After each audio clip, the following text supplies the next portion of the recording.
Di pesta pernikahan adik iparku, mertua tiba-tiba menamparku dengan kipas di depan semua tamu, hanya karena aku menolak memberikan rumah mewahku sebagai kado pernikahan, dan 15 menit kemudian ku balas. Yuk, absen dulu di kolom komentar. Sobat kisah berasal dari kota mana saja?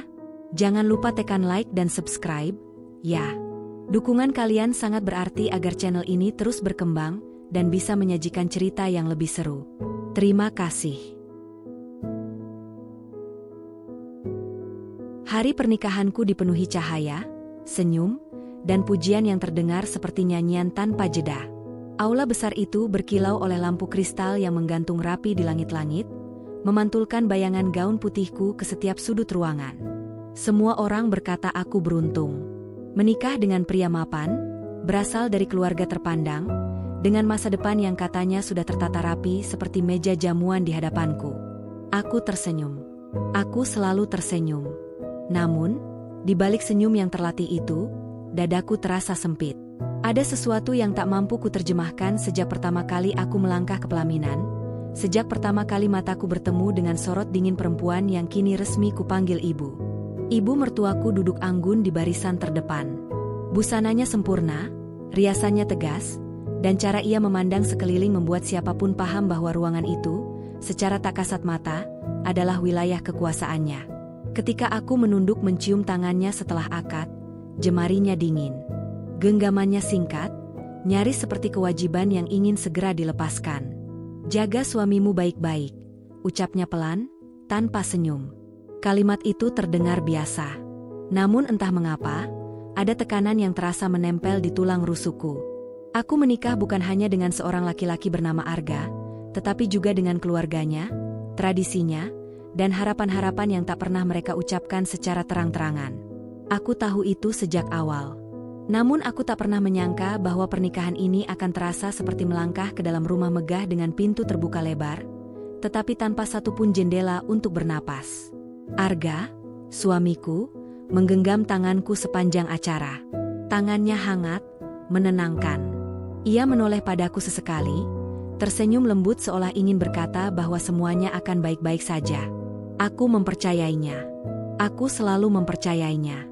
Kami pindah ke rumah baru beberapa hari setelah pesta usai. Sebuah rumah besar, berdiri anggun di kawasan elit yang selama ini hanya kulihat dari balik pagar mobil orang lain. Halamannya luas, pagarnya tinggi, dan pintu utamanya terbuat dari kayu kokoh dengan ukiran yang rumit. Rumah itu indah. Terlalu indah, bahkan untuk sekadar kusebut sebagai awal kehidupan yang sederhana. Ini rumah kita, kata Arga dengan bangga saat pertama kali kami melangkah masuk. Aku mengangguk, berusaha menyelaraskan rasa kagum dengan kegelisahan yang entah mengapa justru semakin kuat. Setiap sudut rumah itu terasa baru, bersih, dan mahal. Namun ada perasaan asing yang menyusup, seperti aku hanyalah tamu yang dipersilakan tinggal sementara. Hari-hari pertama berlalu dengan ritme yang canggung. Aku berusaha mengisi rumah itu dengan sentuhan kecilku. Menata bunga di meja makan, mengganti gorden sesuai seleraku, memasak masakan sederhana yang mengingatkanku pada rumah orang tuaku. Arga memuji semuanya. Ia berkata rumah ini terasa lebih hidup.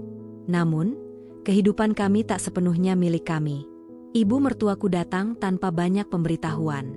Kadang pagi, kadang sore. Ia masuk dengan langkah mantap, seolah rumah itu masih berada di bawah pengawasannya. Pandangannya menyapu setiap sudut, berhenti pada detail-detail kecil yang baginya selalu kurang sempurna. Gorden ini terlalu tipis, katanya suatu hari.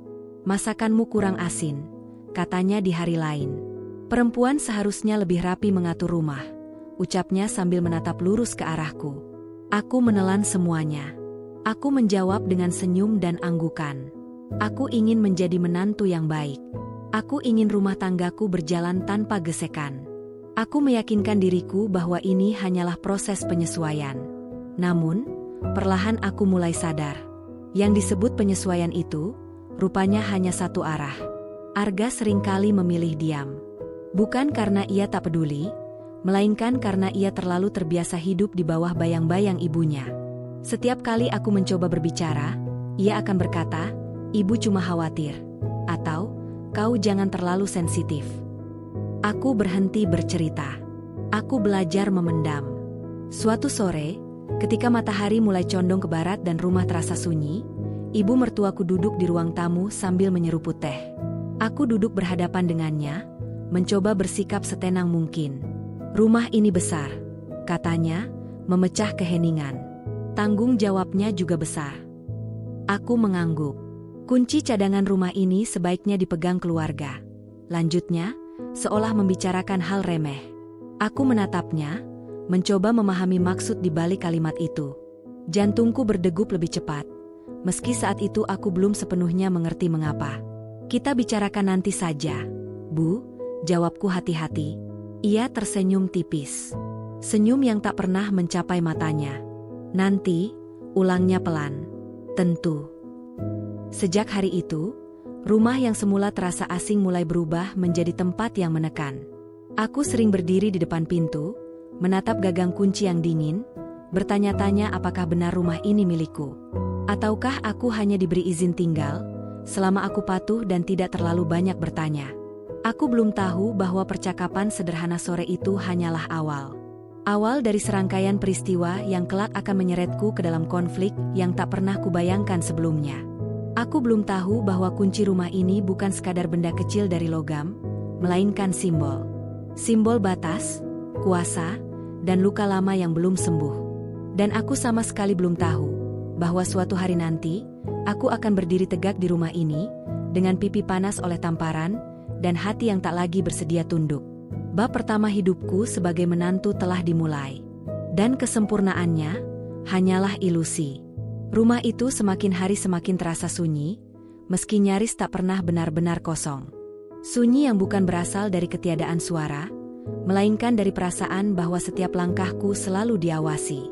Aku bisa mendengar detak jam dinding dengan sangat jelas, seolah waktu sendiri sedang mengingatkanku bahwa aku hidup di tempat yang tak sepenuhnya memberiku ruang bernapas. Setiap pagi aku bangun lebih awal. Bukan karena kebiasaan lama, melainkan karena tidur tak pernah lagi benar-benar nyenyak. Ada perasaan waspada yang menempel sejak membuka mata. Aku merapikan rumah dengan teliti, membersihkan permukaan meja yang sebenarnya sudah bersih, menyapu lantai yang nyaris tak berdebu. Aku ingin memastikan tak ada celah untuk kritik, meski aku tahu, celah itu selalu bisa diciptakan. Ibu mertuaku semakin sering datang. Kadang ia muncul saat aku sedang menyapu halaman, kadang ketika aku baru saja selesai memasak. Mobilnya berhenti di depan pagar tanpa suara klakson, seolah kehadirannya adalah sesuatu yang memang sudah seharusnya terjadi, tanpa perlu izin. Ia selalu membawa tas tangan kecil. Isinya entah apa, tetapi caranya menggenggam tas itu membuatku merasa seperti sedang berhadapan dengan seseorang yang siap mengeluarkan sesuatu kapan saja. Entah nasihat, perintah, atau penilaian yang tak kuminta. "Kau sendirian?" tanyanya suatu siang, matanya menyapu ruang tamu. "Arga masih di kantor, Bu," jawabku. Ia mengangguk pelan, lalu melangkah masuk tanpa menunggu undangan. Aku menutup pintu dengan hati-hati, merasa seperti menutup sesuatu yang seharusnya tetap terbuka. Rumah sebesar ini kalau hanya diisi satu orang perempuan, rasanya kosong, katanya sambil duduk di sofa. Tidak baik juga kalau terlalu sepi. Aku tersenyum tipis. Kata-katanya terdengar seperti kepedulian, tetapi nadanya menyimpan sesuatu yang tak bisa kusebutkan dengan jelas. Ia mulai berjalan berkeliling. Jarinya menyentuh sandaran kursi, membuka lemari dapur, memperhatikan susunan piring. Aku mengikutinya dari belakang, berusaha tetap tenang meski dadaku berdenyut tak nyaman. "Kau menyimpan dokumen rumah di mana?" tanyanya tiba-tiba. Aku terdiam sesaat. "Di laci kamar, Bu." Ia mengangguk lagi. "Penting untuk tahu letaknya. Rumah ini aset keluarga." Kalimat itu membuat punggungku menegang.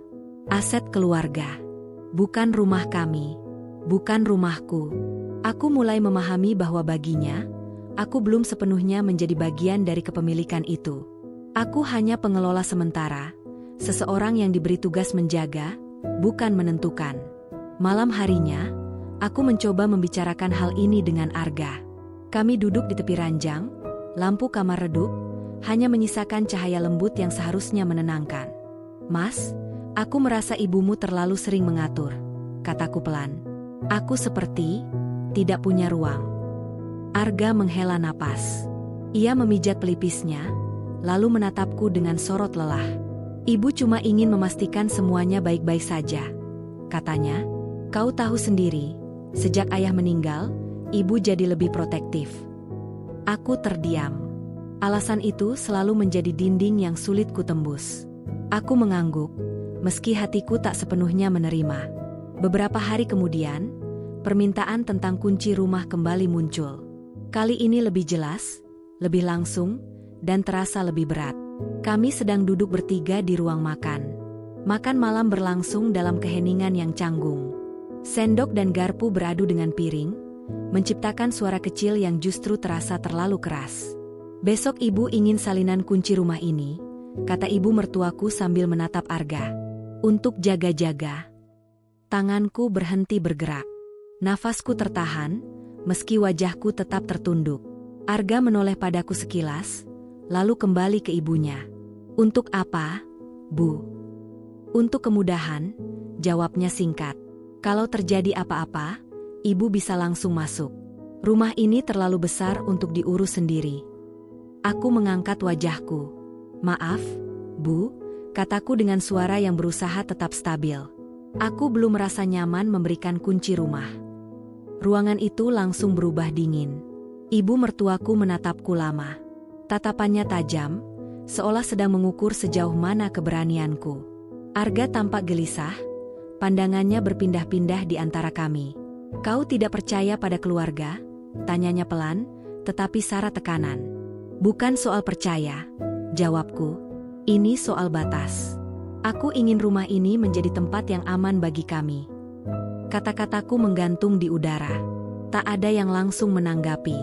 Aku bisa mendengar detak jantungku sendiri, cepat dan tidak beraturan. Batas? Ulang ibu mertuaku, bibirnya melengkung tipis. Sejak kapan seorang menantu bicara soal batas pada keluarga suaminya? Aku menelan ludah. Sejak aku tinggal di sini, Bu. Sejak aku mencoba menjadi istri dan menjaga rumah tangga.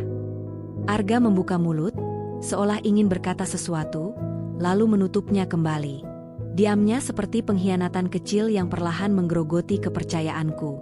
Makan malam itu berakhir tanpa kata-kata tambahan. Ibu mertuaku berdiri, merapikan tasnya, lalu melangkah menuju pintu. Kita bicarakan lagi nanti, katanya dingin sebelum pergi. Malam itu aku menangis diam-diam. Air mataku jatuh tanpa suara, membasahi bantal yang terasa semakin asing. Aku bertanya pada diriku sendiri, apakah aku berlebihan? Apakah aku terlalu keras?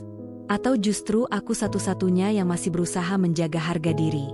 Hari-hari berikutnya menjadi lebih berat. Setiap pesan singkat dari ibu mertua membuat perutku melilit. Setiap bunyi mobil di depan rumah membuatku tegang.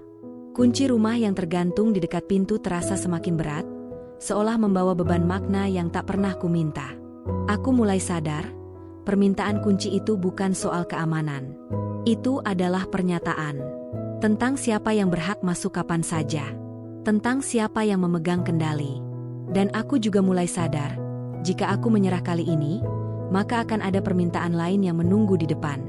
Lebih besar, lebih menekan. Rumah mewah ini, dengan segala kilau dan kenyamanannya, perlahan berubah menjadi arena ujian. Ujian tentang sejauh mana aku mampu bertahan, dan seberapa keras aku harus melawan untuk tetap menjadi diriku sendiri. Sejak percakapan tentang kunci itu, udara di rumah terasa berbeda. Bukan karena suhu, melainkan karena sesuatu yang tak terlihat namun menekan, seperti kabut tipis yang tak mau pergi. Aku bisa merasakannya setiap kali melangkah dari satu ruangan ke ruangan lain. Rumah ini masih sama. Dindingnya tak berubah, perabotannya tetap rapi, tetapi perasaanku terhadapnya telah bergeser. Aku mulai menyadari bahwa aku hidup dalam kondisi siaga. Setiap suara langkah di luar pagar membuatku menoleh. Setiap dering ponsel membuat dadaku menegang. Nama ibu mertuaku di layar ponsel selalu membuat jemariku ragu untuk menyentuhnya. Aku bukan perempuan yang terbiasa melawan. Sejak kecil aku diajarkan untuk menjaga sikap, menghormati orang yang lebih tua, dan menekan perasaan demi kedamaian. Namun ada satu hal yang selalu kutanamkan dalam diriku, bahkan sebelum menikah. Aku boleh menyesuaikan diri, tetapi aku tidak boleh kehilangan diriku sendiri. Dan permintaan tentang kunci rumah itu terasa seperti garis yang sengaja ditarik melewati batas. Arga semakin sering pulang larut. Katanya pekerjaan sedang padat. Aku tidak sepenuhnya meragukannya, tetapi aku tahu ada sesuatu yang ia hindari. Setiap kali aku mencoba membuka pembicaraan tentang ibunya, wajahnya langsung menegang. Aku capek, katanya suatu malam, ketika aku kembali mengangkat topik itu. Aku tidak ingin ribut. Aku juga capek, Mas, jawabku pelan, tapi diam tidak akan menyelesaikan apa-apa. Ia tak menjawab. Ia memilih merebahkan tubuhnya, membelakangiku. Punggungnya menjadi jarak yang tak bisa kutembus. Hari berikutnya, ibu mertuaku datang lebih awal dari biasanya. Matahari belum tinggi, dan aku baru saja selesai menyapu halaman. Mobilnya berhenti tepat di depan pagar, kali ini dengan klakson singkat yang terdengar seperti peringatan, bukan sapaan. Ia masuk dengan langkah cepat. Wajahnya serius, tanpa basa-basi. Kita bicara, katanya. Aku mengangguk dan mempersilakannya duduk. Tanganku terasa dingin, meski keringat tipis muncul di pelipis. Ada firasat bahwa percakapan ini tidak akan berakhir ringan. Kau sudah memikirkannya? Tanyanya langsung, tanpa pembuka. Memikirkan apa, Bu? Aku bertanya, meski sebenarnya aku tahu. Kunci rumah, jawabnya tegas. Aku menunggu jawabanmu. Aku menarik napas dalam. Aku tidak ingin terdengar menantang, tetapi aku juga tak ingin kembali menghindar. Aku sudah memikirkannya, kataku akhirnya, dan jawabanku tetap sama. Aku belum bisa memberikan kunci itu. Rahangnya mengeras. Matanya menyipit sedikit, menatapku seolah aku baru saja mengucapkan sesuatu yang tak pantas. Kau sadar dengan siapa kau bicara? Tanyanya, suaranya rendah namun bergetar. Aku sadar, Bu, jawabku, berusaha tetap tenang. Dan justru karena itu aku ingin jujur. Ia bangkit dari duduknya. Langkahnya mondar-mandir di ruang tamu, seolah sedang menahan sesuatu yang ingin meledak. Sejak kapan menantu berani menolak permintaan orang tua? Katanya.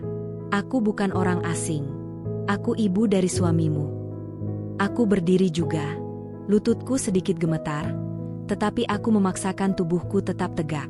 Justru karena ibu adalah ibu dari suamiku, aku ingin hubungan ini sehat, kataku. Aku ingin ada batas yang jelas. Rumah ini adalah tempatku membangun keluarga. Ia tertawa pendek. Bukan tawa bahagia, melainkan tawa yang syarat dengan sindiran. Kau terlalu percaya diri, katanya. Rumah ini ada karena keluarga kami.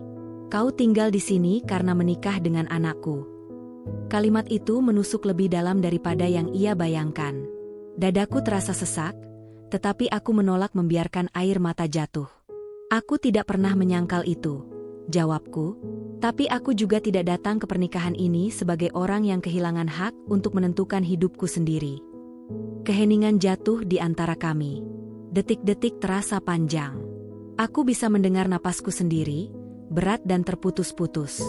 Kau mengajarkan anakku melawan ibunya, katanya akhirnya. Aku menggeleng. Aku tidak pernah meminta Mas Arga melawan siapapun. Aku hanya ingin dihargai. Ia menatapku lama. Tatapannya kini bukan hanya marah, tetapi juga terluka.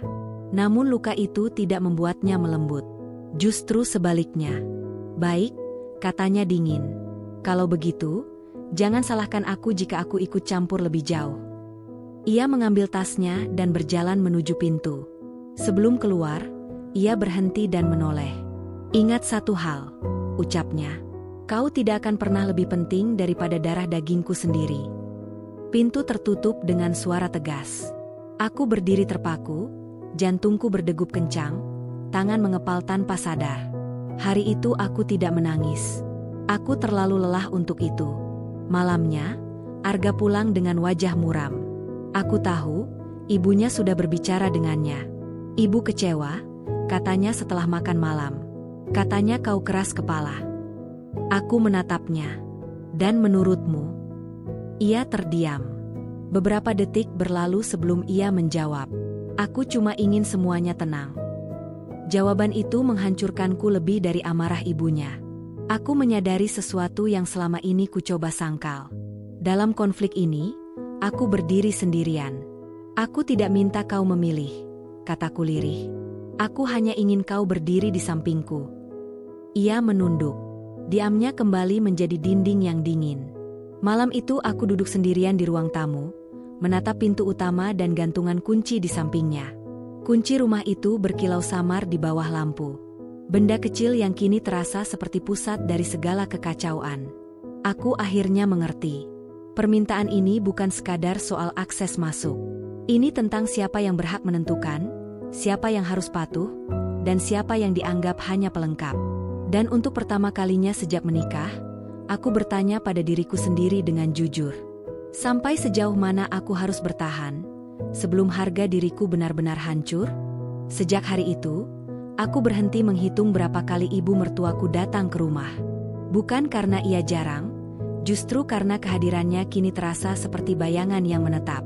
Bahkan saat ia tidak ada, pengaruhnya tetap terasa di setiap sudut rumah. Di cara Arga berbicara, di cara ia menghela napas lebih sering, di caranya menghindari tatapanku setiap kali topik tentang keluarganya muncul. Aku masih menjalani rutinitas yang sama. Bangun pagi, membersihkan rumah, memasak, menunggu Arga pulang. Namun semua itu kini kulakukan seperti mesin yang bergerak tanpa perasaan. Aku tersenyum seperlunya, berbicara seperlunya, dan menyimpan segala keresahan di tempat yang tak lagi kukenal sebagai hati yang utuh. Ibu mertuaku tak lagi membahas kunci secara langsung. Ia mengubah caranya. Kritik-kritik kecil mulai bermunculan, dibungkus dengan nada prihatin. "Kau terlihat lelah," katanya suatu pagi. "Mungkin rumah sebesar ini memang terlalu berat untukmu." Atau, "Arga pasti capek bekerja, tapi pulang-pulang rumah tidak terasa menenangkan." Kalimat-kalimat itu melayang ringan, tetapi jatuh tepat di titik terlemahku. Aku tahu maksudnya. Ia ingin aku merasa tidak cukup, tidak layak, tidak mampu. Dan yang paling menyakitkan, Arga mulai ikut terpengaruh. Ia tidak lagi memujiku seperti dulu. Ia mulai memperhatikan hal-hal kecil yang sebelumnya tak pernah ia pedulikan. Meja yang sedikit berdebu, masakan yang menurutnya kurang hangat, wajahku yang katanya tampak murung. "Kau kenapa akhir-akhir ini?" tanyanya suatu malam. "Kau berubah." Aku ingin tertawa. "Berubah?" katanya. Seolah perubahan ini terjadi tanpa sebab. "Aku hanya lelah," jawabku singkat. "Jangan berlebihan," balasnya. "Ibu cuma ingin membantu." Kata membantu itu terdengar seperti lelucon pahit. Bantuan yang datang tanpa diminta, mengatur tanpa persetujuan, dan meninggalkan luka tanpa permintaan maaf. Hari demi hari, rumah ini terasa semakin sempit. Aku sering berdiri di kamar mandi lebih lama dari seharusnya, menatap bayanganku di cermin. Wajahku masih sama, tetapi mataku terlihat lebih redup. Aku bertanya pada pantulan itu, kapan terakhir kali aku merasa aman di tempat ini? Suatu sore, saat Arga belum pulang, ibu mertuaku datang lagi. Kali ini dengan wajah yang tampak lebih lembut, hampir seperti nenek yang penuh kasih. "Kau kelihatan kurus," katanya sambil duduk di sofa. "Kau tidak makan dengan baik." Aku mengangguk seadanya. "Perempuan itu harus kuat," lanjutnya. "Kalau tidak, suaminya bisa mencari tempat lain untuk bersandar." Kalimat itu membuat jantungku berhenti sesaat. "Apa maksud ibu?" tanyaku. Suaraku bergetar meski aku berusaha menahannya. Ia menatapku, senyumnya tipis. "Aku hanya mengingatkan. Kau harus tahu posisimu." Aku berdiri. Tanganku gemetar, tetapi aku tidak mundur. "Posisiku adalah istri Arga," kataku. "Dan aku berusaha sebaik yang aku bisa." Ia menghela napas, seolah aku anak kecil yang sulit diatur. "Kau terlalu keras," katanya. "Seandainya kau lebih nurut, semuanya akan mudah." Kata nurut itu kembali menekan dadaku. Aku mulai mengerti bahwa baginya, aku hanya akan dianggap baik jika aku patuh. Selama aku berani bersuara, aku akan selalu menjadi masalah. Malam itu, Arga pulang lebih larut dari biasanya. Aku menunggunya di ruang tamu. Bukan dengan amarah, melainkan dengan kelelahan yang sudah tak bisa kusembunyikan. "Ibumu datang lagi," kataku pelan. Ia meletakkan tasnya. Apa lagi yang terjadi? Aku menatapnya lama. Mas, apakah kau pernah bertanya bagaimana perasaanku? Ia terdiam. Aku tidak ingin berada di tengah-tengah, katanya akhirnya. Tapi kau sudah berada di tengah, balasku, sejak kau memilih diam. Kata-kataku membuatnya menegakkan tubuh. Aku tidak diam. Aku hanya ingin damai. Damai versi siapa? Tanyaku. Versimu, atau ibumu? Ia bangkit berdiri. Jangan memaksaku memilih. Suara itu keras. Terlalu keras. Untuk pertama kalinya, aku merasa takut pada suamiku sendiri. Bukan karena ia akan menyakitiku, tetapi karena aku menyadari betapa mudahnya aku tergeser dari prioritasnya. Aku tidak memaksa, kataku lirih. Aku hanya ingin diperlakukan sebagai istrimu, bukan sebagai orang yang numpang hidup. Kalimat itu menggantung di udara. Arga memalingkan wajahnya. Aku tahu, ia mendengarnya. Ia hanya tidak siap menerimanya. Malam itu kami tidur membelakangi satu sama lain. Jarak di antara kami terasa lebih lebar daripada ranjang yang kami tempati. Aku menangis dalam diam, menggigit bibir agar tak ada suara yang lolos. Beberapa hari kemudian, aku menerima pesan singkat dari ibu mertuaku. Kunci rumah itu seharusnya sudah kau berikan. Jangan mempersulit keadaan. Pesan itu singkat, tetapi nadanya seperti ancaman yang dibungkus kepastian. Aku memandangi layar ponsel lama sekali, hingga huruf-hurufnya terasa kabur. Aku sadar, ini bukan lagi sekadar konflik kecil. Ini adalah upaya perlahan untuk menggeserku, mengikis keberadaanku, hingga aku menyerah dengan sendirinya. Dan di tengah semua itu, pernikahanku mulai menunjukkan retakan yang tak bisa lagi kusembunyikan. Aku mencintai Arga, tetapi cinta itu kini terasa berat, karena aku harus menahannya sendirian. Hari itu dimulai seperti hari-hari sebelumnya, dengan udara yang terasa lebih berat dari biasanya. Langit tampak cerah, tetapi dadaku dipenuhi awan gelap yang tak mau menyingkir. Aku bangun lebih awal, duduk lama di tepi ranjang, menatap punggung Arga yang masih terlelap. Ada jarak di antara kami yang tak bisa lagi kuukur dengan kata-kata. Aku tidak membangunkannya. Aku tidak ingin memulai hari dengan percakapan yang akan berakhir dalam keheningan atau perdebatan tanpa ujung. Aku memilih diam, seperti yang selama ini kulakukan. Namun, untuk pertama kalinya, diam itu bukan karena takut, melainkan karena aku sedang mengumpulkan tenaga. Aku baru saja selesai membersihkan dapur ketika bel rumah berbunyi. Suaranya nyaring, tegas, seolah orang di luar sana tak sabar menunggu. Jantungku berdegup lebih cepat. Aku tahu siapa yang datang, bahkan sebelum aku melihat ke arah pintu. Ibu mertuaku berdiri di sana, mengenakan pakaian rapi dengan warna gelap. Wajahnya keras, sorot matanya tajam. Tidak ada senyum. Tidak ada basa-basi. Aku ingin bicara sekarang, katanya begitu aku membuka pintu. Aku mempersilakannya masuk, meski setiap langkahnya ke dalam rumah terasa seperti injakan di dadaku. Ia duduk di sofa, meletakkan tasnya di samping, lalu menatap lurus ke arahku. Kau sudah membuat ibuku malu, katanya tiba-tiba. Aku terdiam. Maksud ibu? Keluarga besar bertanya-tanya, lanjutnya. Mengapa menantu sendiri tidak percaya pada orang tuanya? Mengapa sampai soal kunci rumah saja menjadi masalah?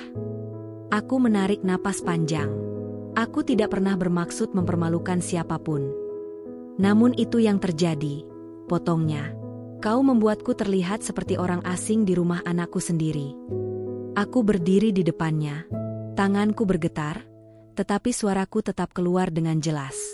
Rumah ini adalah tempat tinggalku, kataku. Aku berhak merasa aman di sini. Aman? Ia tertawa pendek. Aman dari siapa?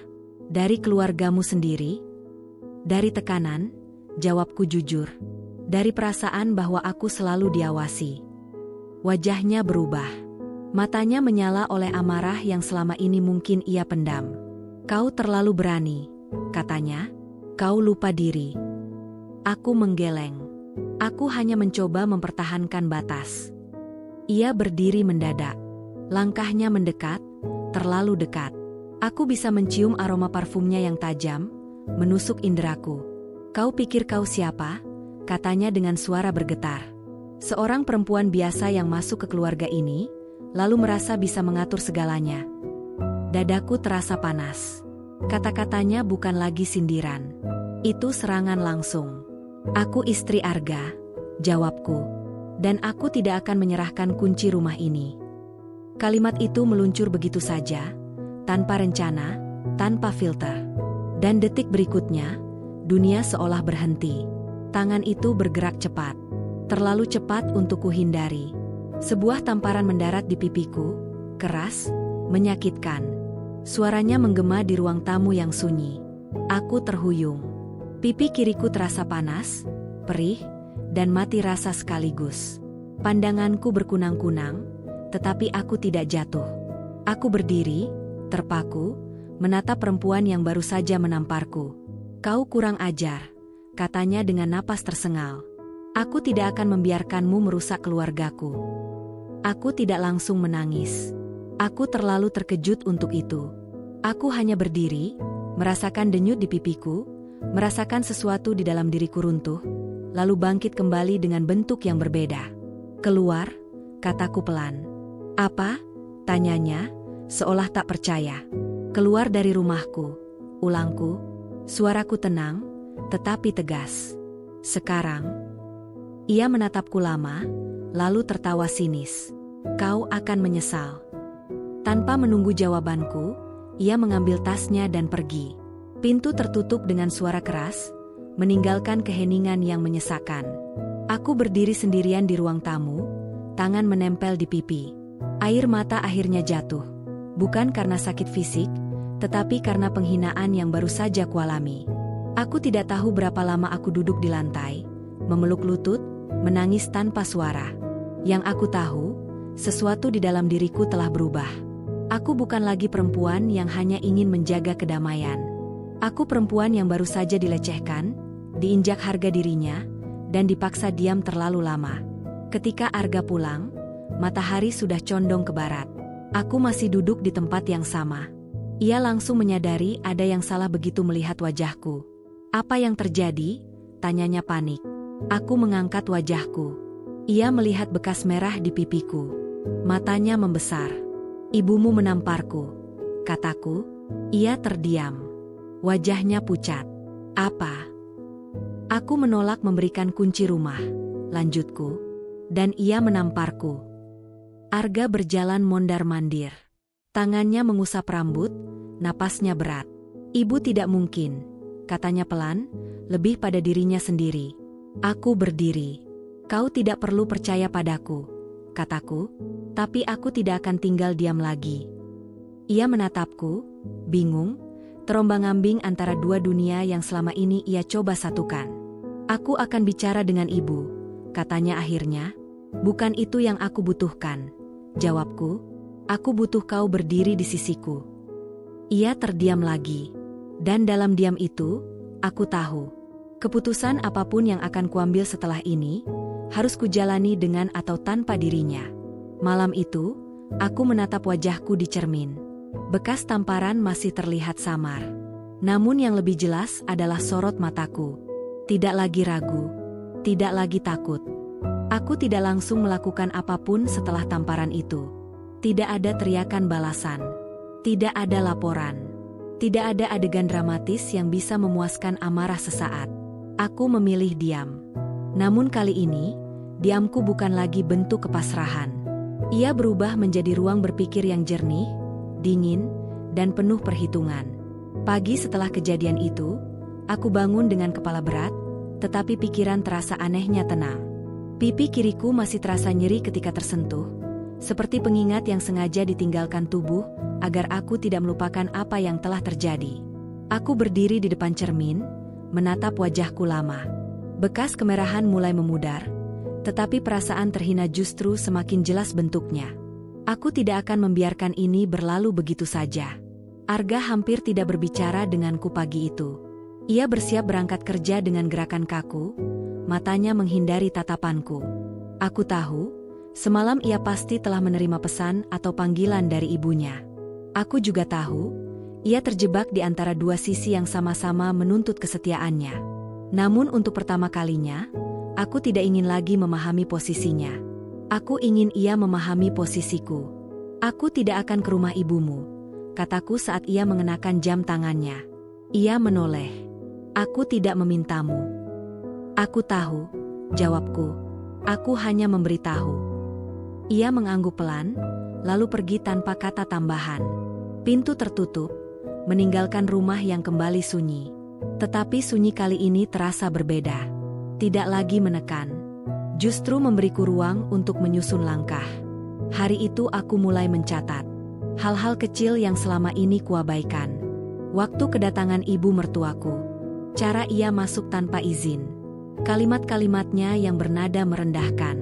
Aku menuliskannya rapi, tanpa emosi berlebihan. Aku ingin fakta, bukan drama. Aku juga mulai memeriksa dokumen rumah, sertifikat, perjanjian, dan semua berkas yang selama ini hanya kusimpan tanpa benar-benar kupahami. Untuk pertama kalinya, aku membaca setiap baris dengan teliti. Aku ingin tahu, di mana posisiku secara hukum. Di mana batas yang selama ini mereka kaburkan dengan kata keluarga. Malam harinya, Arga pulang lebih cepat. Wajahnya tegang. Aku tahu percakapan ini tak bisa lagi dihindari. Ibu marah besar, katanya begitu ia duduk. Katanya kau mengusirnya. Aku melindungi diriku, jawabku tenang. Ibu merasa dihina. Aku ditampar, balasku, dan kau tidak ada di sana. Kalimat itu menghentikannya. Ia menatapku lama, seolah baru benar-benar melihatku. Aku sudah meminta ibu minta maaf, katanya pelan. Dan, tanyaku. Ia menghela napas. Ibu bilang kau memancing emosinya. Aku tersenyum tipis. Senyum tanpa tawa. Mas, kataku, suaraku datar. Kalau seseorang menamparmu, lalu menyalahkanmu karena berdiri di dekatnya, apakah itu masuk akal? Ia tidak menjawab. Aku berdiri, berjalan ke arah pintu, lalu menunjuk gantungan kunci. Kunci rumah ini tetap di sini, kataku, dan aku ingin kau tahu satu hal. Jika ada yang masuk rumah ini tanpa izinku lagi, aku akan bertindak. Kau mengancam? Tanyanya. Tidak, jawabku. Aku menetapkan batas. Ia terdiam lama. Untuk pertama kalinya, aku melihat keraguan di wajahnya. Bukan keraguan padaku, melainkan pada ibunya. Hari-hari berikutnya berjalan dengan ketegangan yang terjaga rapi. Ibu mertuaku tidak datang. Namun ketidakhadirannya justru terasa seperti badai yang sedang mengumpulkan tenaga. Pesan-pesan singkat mulai berdatangan. Kalimatnya dingin, formal, seolah aku bukan lagi menantu, melainkan orang asing yang harus ditaklukkan. Kita perlu bicara sebagai keluarga. Jangan membuat masalah ini semakin besar. Kau lupa siapa yang membesarkan suamimu. Aku membaca semuanya, tetapi tidak menjawab. Aku tidak ingin terpancing. Aku tahu, setiap balasan emosional hanya akan menjadi bahan untuk memojokkanku. Aku juga mulai keluar rumah lebih sering. Bukan untuk menghindar, tetapi untuk menguatkan diri. Aku menemui sahabat lamaku, menceritakan semuanya tanpa menyembunyikan rasa malu. Untuk pertama kalinya, aku mengakui bahwa aku terluka. Dan anehnya, pengakuan itu justru membuatku lebih kuat. Kau tidak salah, kata sahabatku, dan kau tidak sendirian. Kalimat itu sederhana, tetapi terasa seperti pegangan di tengah arus deras. Suatu sore, ibu mertuaku akhirnya datang lagi. Kali ini tidak sendiri. 2 anggota keluarga lain ikut bersamanya. Wajah mereka serius, seolah akan menggelar sidang kecil di ruang tamuku. Aku berdiri menyambut mereka. Tidak dengan senyum, tetapi dengan sikap tenang yang terlatih. Kami ingin menyelesaikan ini baik-baik, kata ibu mertuaku. Silakan, jawabku. Kita bicara. Ia mulai berbicara panjang lebar tentang keluarga, tentang pengorbanan, tentang bagaimana aku seharusnya bersyukur. Aku mendengarkan tanpa menyela. Hingga akhirnya, ia kembali pada inti. Kunci rumah itu, katanya, serahkan, agar semuanya kembali normal. Aku menatapnya lurus. Normal versi siapa? Tanyaku. Ia terdiam. Aku tidak akan memberikan kunci itu, lanjutku. Dan aku tidak akan membiarkan siapapun menyentuhku lagi. Jika ini dianggap melawan, maka aku siap menanggung konsekuensinya. Ruangan itu sunyi. Wajah-wajah di hadapanku menunjukkan keterkejutan. Mereka mungkin mengira aku akan goyah setelah tamparan itu. Mereka salah. Ibu mertuaku bangkit berdiri. Kau akan menyesal, katanya dingin. Mungkin, jawabku. Tapi setidaknya aku menyesal karena berdiri untuk diriku sendiri, bukan karena diam. Mereka pergi dengan wajah tegang. Aku menutup pintu dengan tangan yang mantap. Jantungku berdebar, tetapi bukan karena takut. Melainkan karena aku tahu, aku baru saja melangkah ke fase yang lebih berbahaya. Malam itu, Arga pulang dengan wajah pucat. Ia tahu sesuatu telah terjadi. Mereka mengancam akan menarik dukungan, katanya. Aku menatapnya. Dan kau? Ia terdiam lama. Aku tidak tahu harus bagaimana. Untuk pertama kalinya, aku tidak merasa iba. Aku hanya merasa lelah. Aku tahu, kataku. Tapi aku sudah tahu harus bagaimana. Setelah pertemuan itu, rumah kembali sunyi. Namun kesunyian kali ini tidak menenangkan, justru terasa seperti jeda sebelum sesuatu yang lebih besar terjadi. Aku bisa merasakannya di udara, di cara Arga berjalan mondar-mandir tanpa tujuan, di caranya menatap ponsel lalu meletakkannya kembali tanpa membuka pesan. Aku tahu, keluarganya tidak akan berhenti. Malam itu, hujan turun perlahan. Rintiknya mengetuk jendela seperti bisikan yang tak pernah selesai. Aku duduk di ruang tamu, membaca ulang catatan yang selama ini kusimpan. Setiap detail terasa lebih jelas sekarang. Bukan hanya tentang apa yang mereka lakukan padaku, tetapi tentang pola yang mulai terlihat. Ibu mertuaku tidak sekadar ingin menguasai rumah ini. Ia takut kehilangan sesuatu. Arga akhirnya duduk di hadapanku. Wajahnya tampak lelah, matanya merah, seolah ia tak tidur semalaman. Aku harus jujur, katanya pelan. Aku menutup catatanku.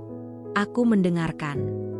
Ia menarik napas panjang, lalu menghembuskannya perlahan, seolah sedang membuka pintu ke ruang yang selama ini ia kunci rapat. Ibu tidak selalu seperti ini, katanya. Dulu, sebelum ayah meninggal. Aku menunggu, tidak menyela. Ayah meninggal mendadak. Lanjutnya, rumah lama kami dijual, aset berpindah tangan, dan ibu merasa semuanya diambil darinya. Sejak itu, ia takut kehilangan kendali. Kata kendali itu bergema di kepalaku. Dan kunci rumah? Tanyaku. Arga mengusap wajahnya. Baginya, kunci berarti akses. Jika ia punya kunci, ia merasa masih dibutuhkan. Masih punya tempat. Aku terdiam. Penjelasan itu tidak menghapus luka, tetapi memberinya konteks yang selama ini tak kumiliki. Aku mulai memahami bahwa obsesinya bukan lahir dari kebencian semata, melainkan dari ketakutan yang tak pernah ia sembuhkan. Kenapa kau tidak pernah menceritakan ini padaku? Tanyaku. Aku pikir kau akan mengerti dengan sendirinya, jawabnya lirih. Aku tidak ingin kau membencinya. Aku tersenyum pahit. Aku tidak membencinya. Tapi aku juga tidak bisa mengorbankan diriku sendiri. Beberapa hari kemudian, aku menerima pesan yang berbeda dari biasanya. Bukan perintah, bukan ancaman. Hanya satu kalimat pendek. Ibu ingin bertemu berdua. Aku menatap layar ponsel lama sekali. Ada bagian dalam diriku yang ingin menolak. Namun ada bagian lain yang merasa, jika aku ingin benar-benar mengakhiri ini, aku harus berani menghadapi sumbernya secara langsung. Kami bertemu di rumah itu. Rumah yang selama ini menjadi medan perang sunyi. Ibu mertuaku datang sendirian. Tidak ada anggota keluarga lain. Tidak ada sikap berkuasa yang biasanya ia kenakan seperti baju besi. Ia tampak lebih tua hari itu. Bahunya sedikit membungkuk, langkahnya tidak lagi secepat dulu. Kau berubah, katanya setelah kami duduk. Aku belajar, jawabku singkat. Ia mengangguk pelan. Ada keheningan yang aneh di antara kami. Bukan keheningan penuh permusuhan, melainkan keheningan yang dipenuhi kata-kata yang tertahan. Aku tidak berniat menamparmu, katanya tiba-tiba. Aku menatapnya. Tapi ibu melakukannya. Ia menghela napas panjang. Aku kehilangan kendali. Kalimat itu sederhana, tetapi mengandung pengakuan yang tak pernah kuduga akan keluar dari mulutnya. Aku takut. Lanjutnya, sejak ayah Arga pergi, aku selalu merasa semua bisa hilang kapan saja. Anak, rumah, tempatku. Aku mendengarkan. Aku tidak membenarkan, tetapi aku memahami. Namun rasa takut ibu tidak memberi hak untuk menyakitiku, kataku tegas. Ia menunduk. Untuk pertama kalinya, aku melihat air mata menggenang di matanya. Kunci rumah itu, katanya pelan. Aku hanya ingin tahu bahwa aku masih punya jalan masuk. Bahwa aku tidak ditutup sepenuhnya. Kalimat itu menusuk. Bukan karena ia benar, tetapi karena betapa rapuhnya alasan itu, dan betapa besar kerusakan yang ditimbulkannya. Aku tidak menutup pintu, kataku. Aku hanya menutup akses tanpa batas. Ia terdiam lama. Tangannya gemetar di atas pangkuannya. Kau tidak tahu rasanya kehilangan segalanya, katanya lirih. Aku mengangkat wajahku. Aku tahu rasanya kehilangan harga diri. Kalimat itu membuatnya terdiam. Ruangan itu kembali sunyi, tetapi kini sunyi itu penuh makna. Aku tidak akan memberikan kunci itu, kataku akhirnya. Namun aku bersedia membuka pintu. Dengan caraku. Ia mengangguk pelan. Tidak ada kemarahan. Hanya kelelahan yang mendalam. Namun aku tahu, percakapan ini bukan akhir. Ini hanyalah pembuka dari sesuatu yang lebih besar. Karena memahami alasan seseorang tidak serta-merta menghapus pola lama. Dan luka yang dibiarkan terlalu lama, tidak sembuh hanya dengan pengakuan. Malam itu, Arga menatapku dengan mata yang berbeda. Ada rasa hormat yang selama ini mungkin tertutup oleh kebimbangannya. Kau berani, katanya. Aku harus, jawabku. Jika tidak, aku akan hilang. Aku tahu ketenangan setelah pertemuanku dengan ibu mertuaku hanyalah jeda. Terlalu banyak luka yang belum sembuh, terlalu banyak kebiasaan lama yang tak bisa runtuh hanya dengan satu pengakuan. Dan firasat itu terbukti lebih cepat dari yang kuduga. Pagi itu, Arga menerima panggilan panjang dari keluarganya. Aku melihat wajahnya berubah, dari lelah menjadi tegang, lalu pucat. Ia menutup telepon tanpa berkata apa-apa, tetapi tangannya gemetar saat meletakkan ponsel. Mereka akan datang, katanya akhirnya. Semua. Dadaku mengeras. Untuk apa? Mereka ingin bicara, jawabnya singkat. Nada suaranya tidak meyakinkan, bahkan untuk dirinya sendiri. Aku tidak bertanya lagi. Aku sudah tahu arti kata bicara versi keluarga mereka. Itu bukan dialog. Itu pengadilan. Beberapa jam kemudian, rumahku dipenuhi suara. Pintu dibuka, langkah-langkah kaki masuk tanpa menunggu undangan, suara kursi ditarik, napas berat, dan bisik-bisik yang tidak berusaha dirahasiakan. Ruang tamu yang selama ini menjadi saksi luka-lukaku, kini berubah menjadi arena terbuka. Ibu mertuaku duduk di tengah, dikelilingi saudara-saudaranya. Wajahnya kembali tegas, seolah kelembutan yang ia tunjukkan tempo hari hanyalah ilusi singkat. Kita mulai saja, katanya. Aku berdiri di hadapan mereka. Tidak duduk. Aku ingin sejajar, bukan lebih rendah. Kami mendengar banyak hal, lanjutnya, tentang sikapmu, tentang caramu memperlakukan keluarga. Aku menatap satu persatu wajah di ruangan itu. Ada yang menatapku dengan iba palsu, ada yang dengan sinis, ada pula yang hanya ingin cepat selesai. Silakan, kataku tenang, katakan langsung. Salah satu kerabat angkat bicara. Kau terlalu keras. Kau membuat ibu merasa ditolak. Aku menetapkan batas. Jawabku. Itu bukan penolakan. Kau memecah belah keluarga. Sambung yang lain. Aku tersenyum tipis. Keluarga yang utuh tidak hancur hanya karena satu orang berkata tidak. Suasana mulai memanas. Nada suara meninggi. Kalimat-kalimat saling tumpang tindih. Aku tetap berdiri, meski kakiku mulai terasa lelah. Namun hatiku justru semakin tegak. Lalu ibu mertuaku berdiri. Cukup, katanya. Ruangan langsung sunyi. Aku ingin kau jujur di depan semua orang. Ia menatapku tajam. Apakah kau ingin menjauhkan Arga dariku? Pertanyaan itu dilemparkan seperti pisau. Aku menggeleng. Tidak pernah. Lalu kenapa kau begitu keras? Desaknya. Aku menarik napas dalam. Ini saatnya. Tidak ada lagi ruang untuk setengah-setengah. Karena aku ditampar, kataku jelas. Ruangan itu membeku. Dan itu bukan hanya sekali, lanjutku. Itu puncak dari tekanan yang berlangsung lama. Dari kata-kata yang merendahkan. Dari masuk rumahku tanpa izin. Dari perlakuan yang membuatku merasa tidak diinginkan. Beberapa wajah terkejut. Beberapa lain tampak tidak percaya. Apakah ibu menyangkal? Tanyaku sambil menatap ibu mertuaku. Ia terdiam. Wajahnya menegang. Jawab, desakku. Suaraku tidak keras, tetapi tegas. Ia menghela napas panjang. Aku kehilangan kendali, katanya akhirnya. Tapi itu karena kau melawan. Kalimat itu membuat sesuatu di dalam diriku meledak. Tidak, kataku. Suaraku bergetar karena emosi yang selama ini kutahan. Aku tidak melawan. Aku bertahan. Aku melangkah maju satu langkah. Aku tidak datang ke keluarga ini untuk merebut apapun. Aku datang untuk membangun rumah tangga. Tapi yang kalian lakukan adalah mengujiku terus-menerus, sampai aku hampir kehilangan diriku sendiri. Arga berdiri di sampingku. Aku bisa merasakan tubuhnya tegang. Namun untuk pertama kalinya, ia tidak mundur. Ibu, katanya pelan namun jelas. Aku melihat bekas tamparan itu. Semua mata beralih padanya. Dan aku diam. Lanjutnya, itu kesalahanku. Suasana berubah. Tidak ada yang menyangka Arga akan bicara. Aku terlalu lama membiarkan ibu mengatur hidupku, katanya. Dan aku hampir kehilangan istriku karena itu. Ibu mertuaku menatapnya, matanya berkaca-kaca. Kau memihak dia? Aku memihak yang benar, jawab Arga. Dan kali ini, itu bukan ibu.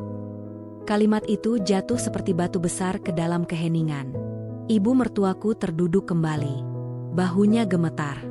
Namun bukan itu yang membuatku terkejut, melainkan kata-kata berikutnya. Aku hanya takut, katanya lirih. Aku takut tidak dibutuhkan. Tangisnya pecah. Bukan tangis marah, melainkan tangis kehilangan yang mentah dan menyakitkan.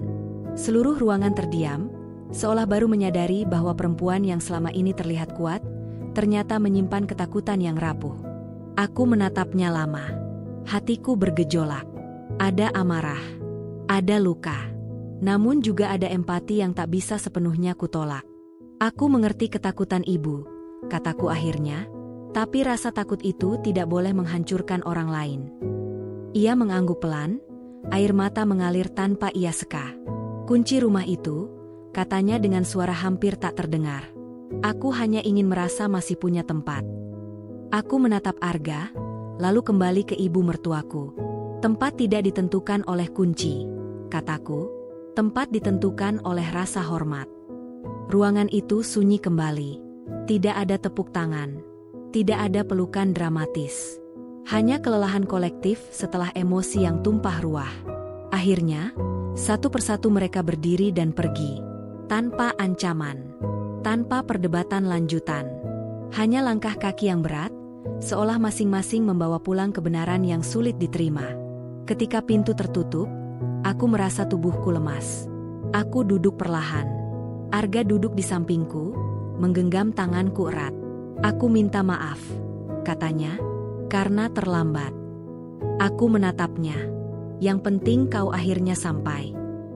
Rumah itu terasa berbeda setelah semua pergi.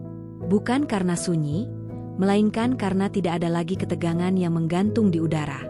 Seolah dinding-dindingnya baru saja dilepaskan dari beban yang terlalu lama mereka pikul. Aku duduk di ruang tamu, menatap lantai yang masih menyimpan jejak langkah banyak orang, dan untuk pertama kalinya aku tidak merasa kecil di rumahku sendiri. Arga masih duduk di sampingku. Ia tidak berbicara, tidak mencoba menghibur, tidak mengajukan pertanyaan yang tidak perlu. Tangannya hanya tetap menggenggam tanganku, seolah memastikan aku benar-benar ada di sana, tidak runtuh setelah semua yang terjadi. Beberapa menit berlalu dalam keheningan yang jujur. Apa kau menyesal? Tanyanya akhirnya, suaranya rendah dan hati-hati. Aku menggeleng pelan. Aku lelah, jawabku, tapi tidak menyesal. Ia mengangguk, Seakan jawaban itu sudah ia duga. Wajahnya menunjukkan kelelahan yang sama, namun ada sesuatu yang berbeda.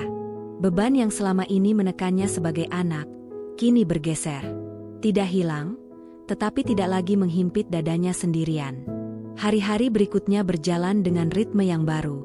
Tidak ada pesan masuk yang bernada perintah. Tidak ada tamu datang tanpa pemberitahuan. Tidak ada suara keras di telepon yang memaksaku menelan perasaan sendiri. Keheningan itu awalnya terasa asing, bahkan sedikit menakutkan, seperti ketenangan setelah badai besar yang membuat kita terus menoleh ke langit, takut hujan akan turun lagi. Namun badai itu tidak kembali. Sebaliknya, yang datang adalah jarak. Jarak yang jelas. Jarak yang sehat. Ibu mertuaku tidak menghubungi kami selama beberapa waktu. Tidak ada kabar, tidak ada keluhan yang biasanya disampaikan lewat saudara. Anehnya, aku tidak merasa ditinggalkan. Aku justru merasa diberi ruang bernapas. Suatu sore, aku membersihkan rumah sambil membuka jendela lebar-lebar. Angin masuk, membawa aroma sore yang hangat. Aku berhenti sejenak, berdiri di tengah ruang tamu, dan menyadari sesuatu yang membuat dadaku terasa sesak. Aku aman. Perasaan itu datang perlahan, tapi nyata. Aman untuk berkata tidak. Aman untuk diam. Aman untuk menjadi diriku sendiri, tanpa takut dihukum oleh ekspektasi orang lain. Arga memperhatikan perubahan itu. Ia menjadi lebih hadir. Bukan hanya secara fisik, tetapi emosional. Ia mulai bertanya sebelum mengambil keputusan. Mulai mendengarkan tanpa membela siapapun secara otomatis. Mulai menempatkan rumah tangga kami sebagai pusat, bukan sekadar perpanjangan dari keluarganya. Suatu malam, ia berkata, "Aku baru sadar betapa selama ini aku hidup sebagai jembatan, bukan sebagai rumah." Kalimat itu membuatku terdiam lama. Aku menjembatani keinginan ibu, harapan keluarga, dan kebutuhanmu, lanjutnya. Tapi aku lupa, rumah tidak boleh terus-menerus diinjak orang dari dua arah. Aku menatapnya, dan untuk pertama kalinya sejak menikah, aku melihat seorang pria yang benar-benar berdiri di posisinya sendiri. Beberapa hari kemudian, sebuah pesan masuk ke ponselku. Nama ibu mertuaku muncul di layar. Jantungku sempat berdebar, refleks lama yang belum sepenuhnya hilang. Namun aku tidak panik. Aku membacanya dengan tenang. Ia meminta bertemu. Hanya berdua. Aku tidak langsung menjawab. Aku berpikir lama. Bukan karena takut, tetapi karena aku belajar bahwa setiap ya harus datang dari kesadaran, bukan keterpaksaan. Akhirnya aku setuju. Dengan satu syarat yang kutulis jelas. Kami bertemu di tempat netral. Bukan di rumahku. Bukan di rumahnya. Pertemuan itu berlangsung sederhana. Tidak ada keluarga lain. Tidak ada penonton. Hanya dua perempuan yang sama-sama terluka oleh peran yang mereka jalani terlalu lama. Ia terlihat lebih tua dari terakhir kali kulihat. Bukan karena usia, melainkan karena sesuatu di dalam dirinya runtuh dan belum sepenuhnya dibangun kembali. Aku banyak berpikir, katanya setelah lama diam. Dan aku sadar, aku terlalu sering menggunakan posisi sebagai ibu untuk mengendalikan. Aku mendengarkan, tidak memotong, tidak membela diri. Aku ingin mendengar sampai selesai. Aku takut kehilangan, lanjutnya, dan ketakutan itu membuatku lupa cara mencintai. Aku mengangguk. Ketakutan yang tidak diakui sering berubah menjadi kekerasan. Ia menunduk. Air matanya jatuh lagi, tetapi kali ini tanpa drama. Aku tidak meminta kunci rumahmu lagi, katanya. Aku hanya ingin tahu, apakah masih ada kesempatan untuk memperbaiki. Pertanyaan itu menggantung di udara. Aku menatapnya lama, menimbang perasaan dan batas yang telah susah payah kubangun.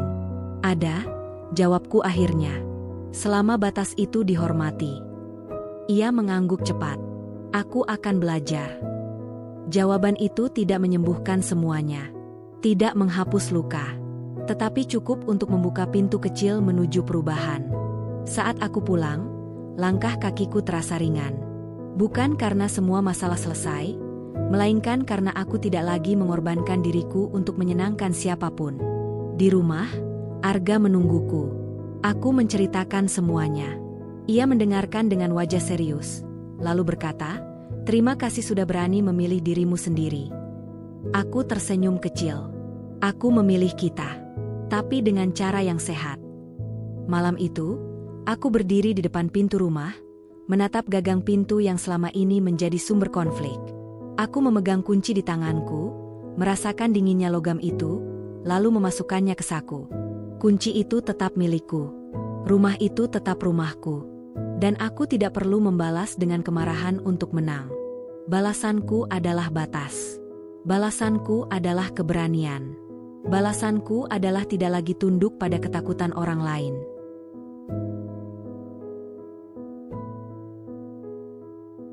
Aku selalu berpikir bahwa akhir sebuah konflik haruslah dramatis.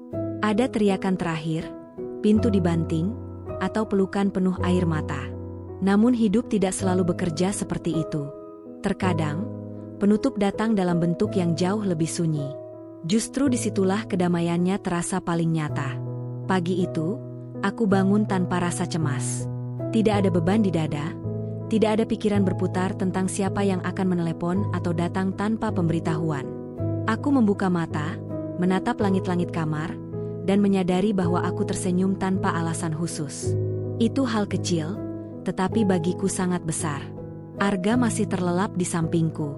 Wajahnya terlihat tenang, berbeda dari bulan-bulan awal pernikahan kami yang selalu dipenuhi ketegangan samar.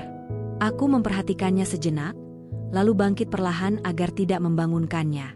Aku berjalan menyusuri rumah. Setiap sudut terasa lebih hidup. Bukan karena barang baru, melainkan karena aku tidak lagi merasa seperti tamu. Aku menyeduh minuman hangat, duduk di ruang tamu, dan membiarkan pikiranku mengalir ke belakang, ke semua peristiwa yang telah kulewati. Aku teringat diriku yang dulu. Perempuan yang selalu mengalah, yang mengira kesabaran berarti diam, yang percaya bahwa menjadi istri berarti menerima apapun demi menjaga keharmonisan semu.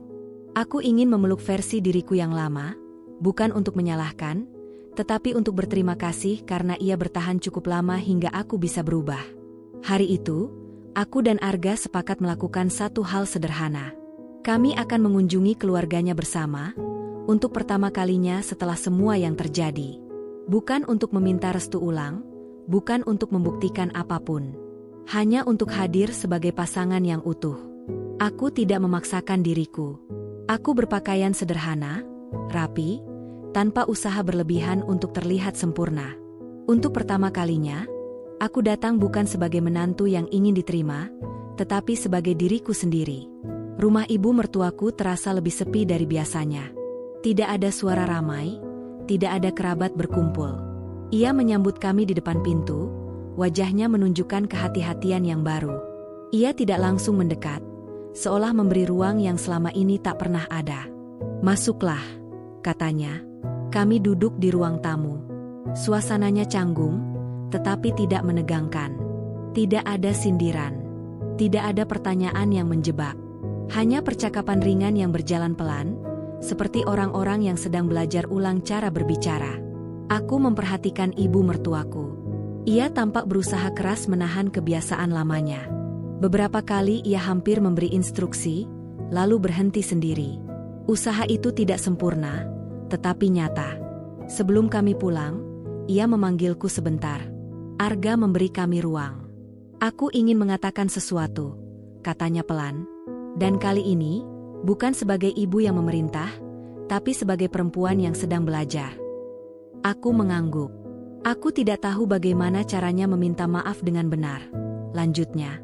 Tapi aku ingin mencoba.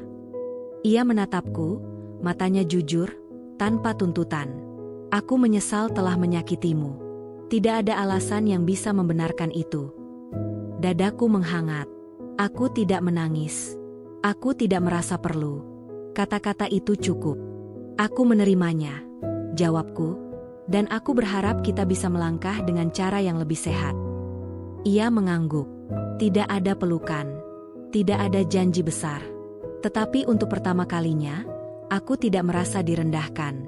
Dalam perjalanan pulang, Arga menggenggam tanganku. "Aku bangga padamu," katanya. Aku tersenyum. "Aku bangga pada kita." Hari-hari setelah itu berjalan dengan stabil. Tidak sempurna, tetapi jujur. Hubungan kami dengan keluarganya tidak kembali seperti dulu, dan itu tidak masalah. Hubungan yang sehat tidak harus dekat, yang penting jelas. Aku kembali menata hidupku. Fokus pada hal-hal yang sempat tertunda. Minat yang pernah kupendam. Suara yang dulu kutelan.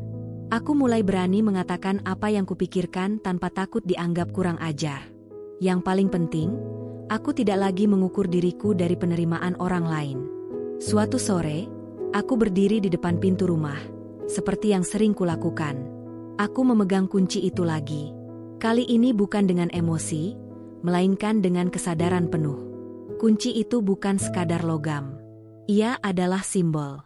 Tentang hak atas ruang, tentang batas, tentang keberanian untuk menjaga diri sendiri. Aku menyadari satu hal yang sangat penting. Balasanku bukan saat aku ditampar. Balasanku bukan saat aku menolak. Balasanku adalah ketika aku memilih tidak lagi hidup dalam ketakutan. Aku membalas dengan menjadi kuat tanpa kejam. Aku membalas dengan tegas tanpa merendahkan. Aku membalas dengan membangun rumah yang tidak bisa dimasuki siapapun tanpa izin, baik secara fisik maupun emosional. Rumah itu akhirnya benar-benar milikku. Bukan karena aku mempertahankannya dengan amarah, tetapi karena aku menjaganya dengan harga diri. Dan di sanalah aku berdiri sekarang. Sebagai istri, sebagai perempuan, sebagai manusia utuh. Bukan lagi menantu yang harus tunduk, melainkan seseorang yang layak dihormati.